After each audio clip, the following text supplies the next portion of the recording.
It's been a hard 3 or 4 years, maybe more.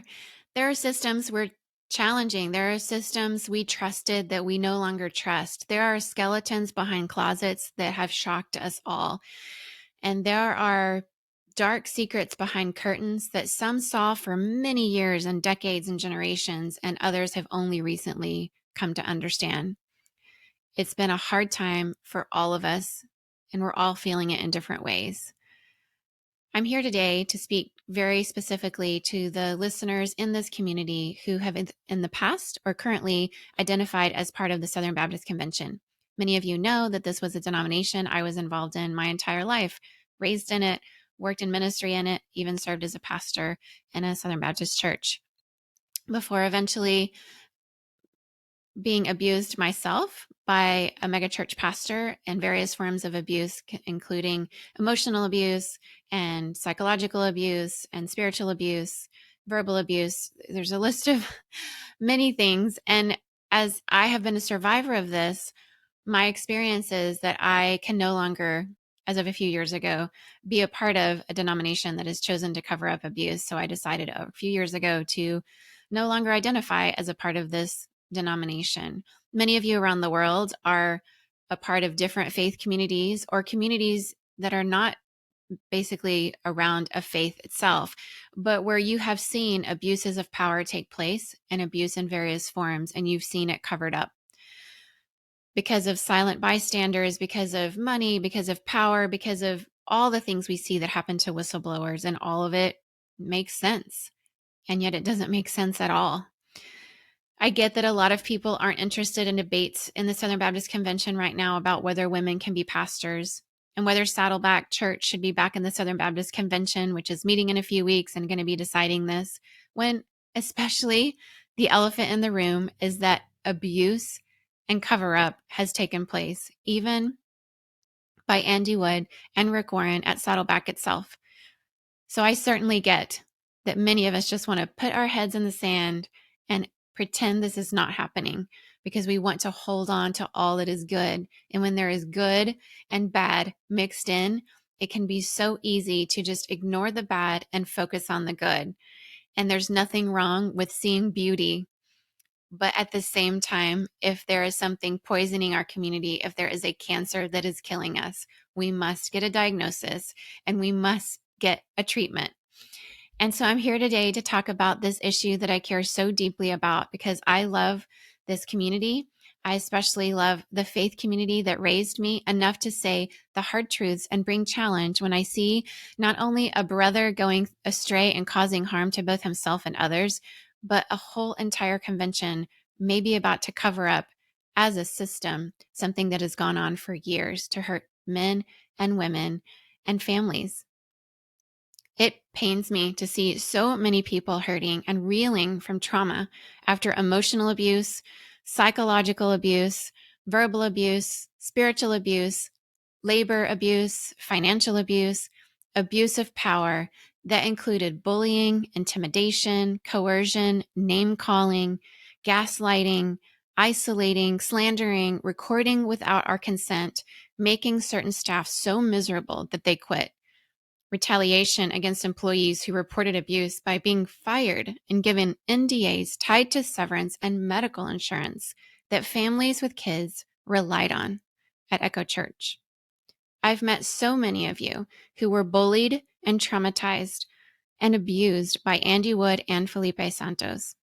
Some of you have had to do EMDR therapy to get rid of the trauma nightmares that you have had for years from one-on-one meetings that you had each with Andy Wood and Felipe Santos separately, and occasionally the two of those with just you in a room behind closed doors where there was no one to be by your side and vouch for you, and there was no one to bear witness, and there was no one to have another narrative as you were being gaslit. Some of you have been in therapy for years trying to make sense of a pastor and a friend who turned on you behind closed doors and created false narratives to discredit you. Picking up the pieces of your lives, some of you have left the Bay Area to go as far away as Washington, D.C., Washington State, or Texas to get away from this Bay Area where you had been so traumatized.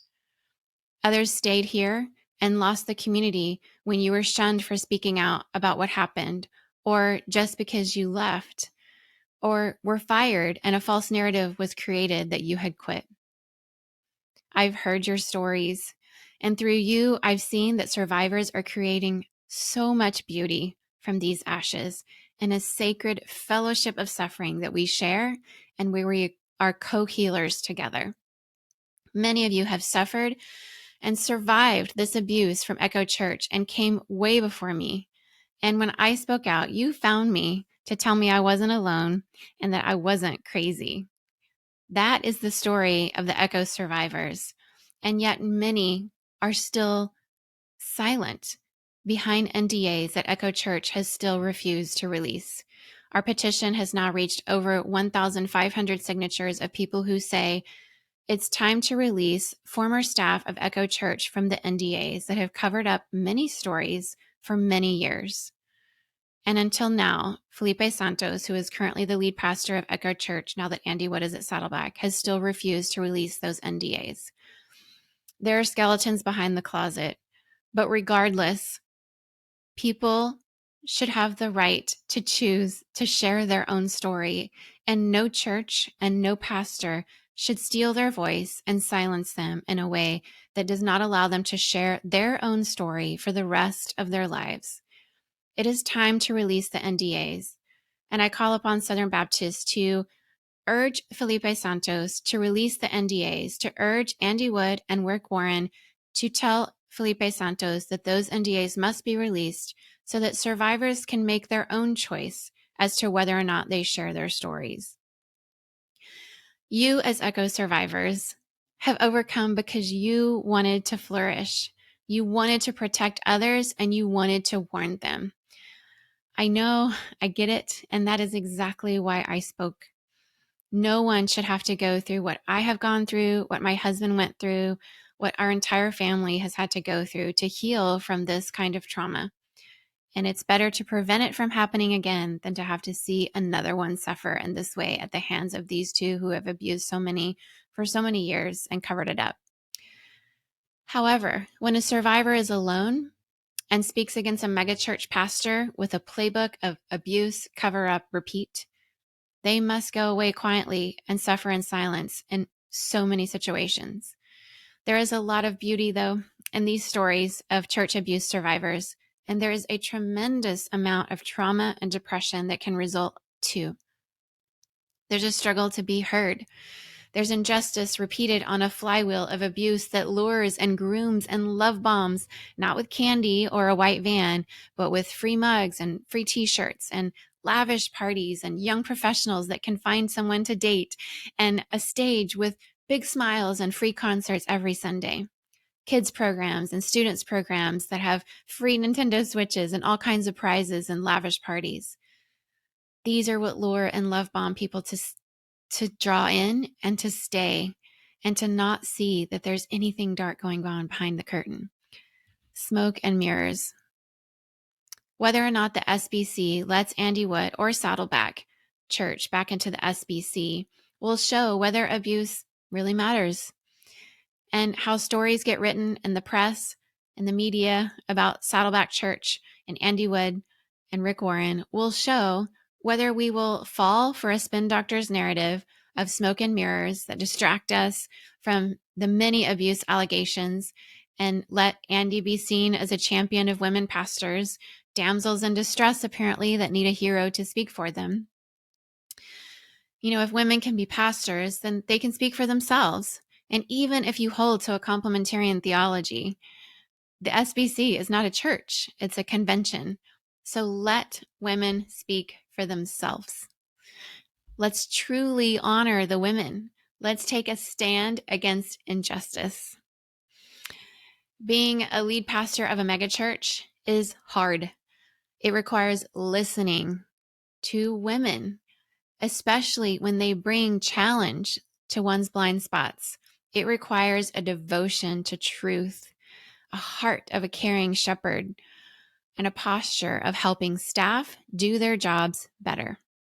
Most of all, it requires an ability to listen, deeply listen to those with less power and less authority in the same ways that Jesus himself did.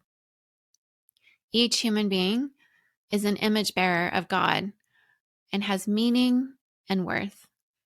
A megachurch lead pastor's words have power to sway minds, distract from truth, and cover up abuse with a stage and a microphone, leaving survivors falsely accused, discredited, and their abuse covered up. This is precisely how and why many narcissistic pastors and personalities are drawn to this role, where they can play people like chess pieces and put their own personas on display in the limelight. Whistleblowers have no platform, less connections, and are easily ignored. A narcissist's dream come true. Being a lead pastor of one of the largest churches in America doesn't change who you are. In fact, it reveals who you are. The ones behind the curtain and in the green rooms occasionally get to see that side. A vote at the SBC convention can reveal who the SBC is too. Many have left, myself included, due to the years of abuse, cases, and stories that I know personally that have been covered up. There are good people still in the SBC, though. I know many of you. I've worked with many of you, and many are like family to me. I'm friends with many who have led at high levels of the SBC over time, over the years, and many whose names you would never know because they work in high security situations around the world and have never had their picture taken or stories written about them, but they have spread so much goodness in the world. And over the years, I have seen goodness in the SBC, but I've also seen this darkness. And if we're honest, we see it too. I've shared many meals in homes with leaders of the convention who've led us, as I said, at high levels. I've prayed with many of you. I've shared meals with many of you. And many of you have also thrown your hands up in the air saying, there's nothing we can do. And I get it, because it's hard, especially when you see too many people saying the same thing.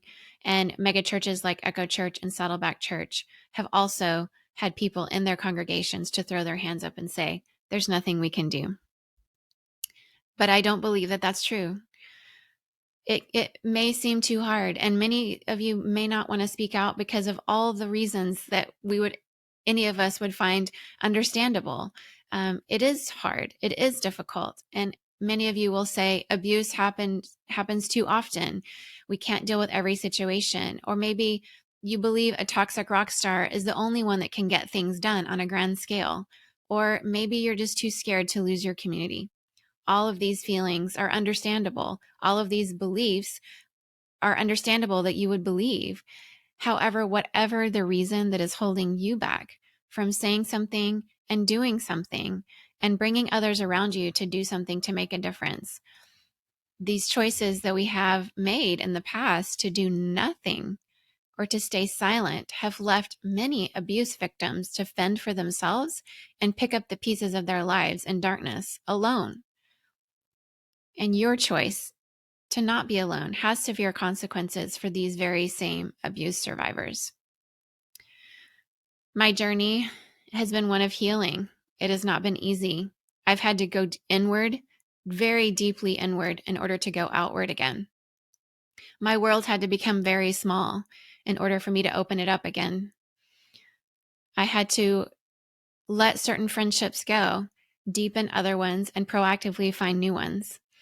I had to work very hard to do body work, DBT therapy, and many hours of talk therapy and group therapy and coaching, and so many people in a village I created around me to help me heal over the past couple of years in order for my brain to find relief and my body to be able to rest.